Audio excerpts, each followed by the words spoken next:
All the praise is for Allah, who is the author of all existence and the most generous to his creation, while he is also the all-compelling.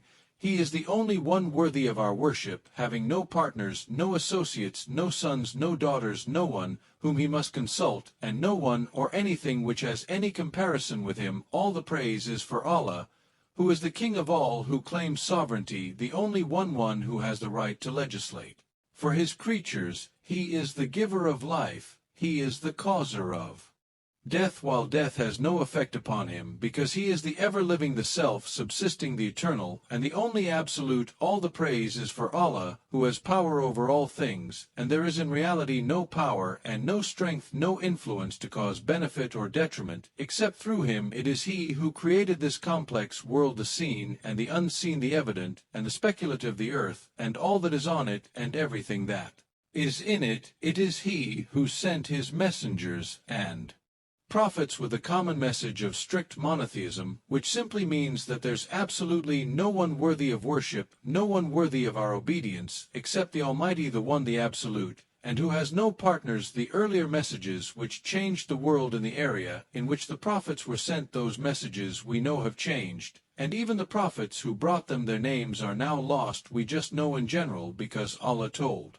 us in the Quran, I've sent to every nation a messenger calling people to worship Allah alone and to avoid the worship of false gods. This essential message has been preserved in Islam in a way that it was never preserved before, not because the message was different, because it was the same message, but because of the fact that there would be no other prophets who would come after Muhammad sallallahu alaihi wasallam. So therefore that message now had to be protected, it had to be preserved in a way none of the earlier messages were preserved.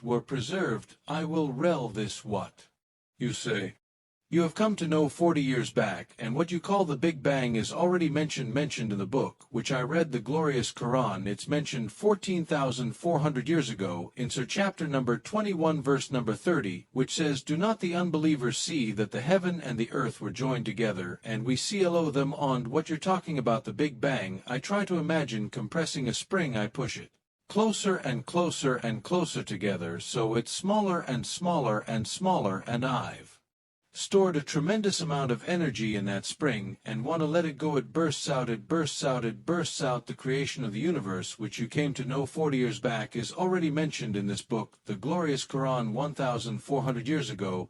Who could have mentioned that in the Quran? So theists will say, maybe someone WR, maybe it's a FL, maybe it's a guest worker, a human being. Regardless of who they are, or where they are, or what they do, will have this curiosity. They'll want to know why am I here? How did I get here? And do I have a purpose? And if so, what is it? The only one who would really be able to answer that question would be the Creator himself. If there is a Creator, it would be up to him to tell us why we were created, and what he expects from us, and what this life is really about. Allah has shown the people from the time of Adam until right now, has shown the people what he wants from them, and it's a very simple thing, and that is that worship be for him alone, without any partners. In fact, we know this life to be a test from Almighty God. That's why we're born, and that's why we die, because there has to be a beginning and an end for us to be tested on the next life. After this life, no one will ever die again. A bad person or a good person, both are brought back, and they continue to live in the next life, either in good shape or not so good shape, depending on how they did on the test. The worship of the God of Abraham, that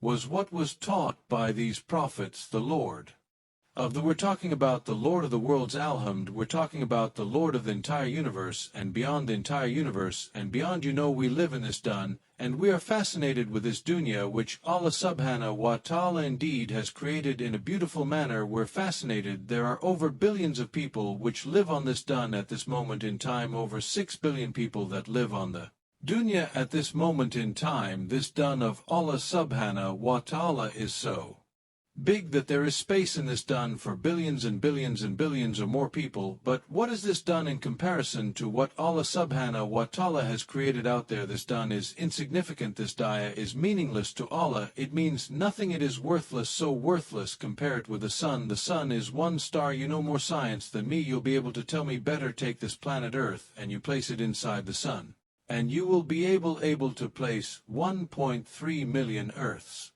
In the Sunday, January 3rd, million Earth, in the Sun, Allah, Bar Allah, is the greatest. The Sun is one star, one star. There are stars out there which are millions of times bigger than the Sun. You tell me this, that you need millions and millions of stars to make one galaxy, and then you tell me this, that there are zillions of galaxies out there. Let me tell you on top of this, my friend, after this, whatever you see above, whatever you see above. When you raise your head and you look above, whatever you see above the zillions and zillions and z-billions of galaxies, let me tell you, this is everything there is within the first heaven, everything there is within the first heaven, and Allah is the creator of 7 heavens, and the distance between the first heaven and the second heaven is 500 years. You know the distance that can be covered in 500 years. At what speed? Only Allah knows, only Allah knows. But it will take 500 years to get from the first heaven to the second heaven, 500 years.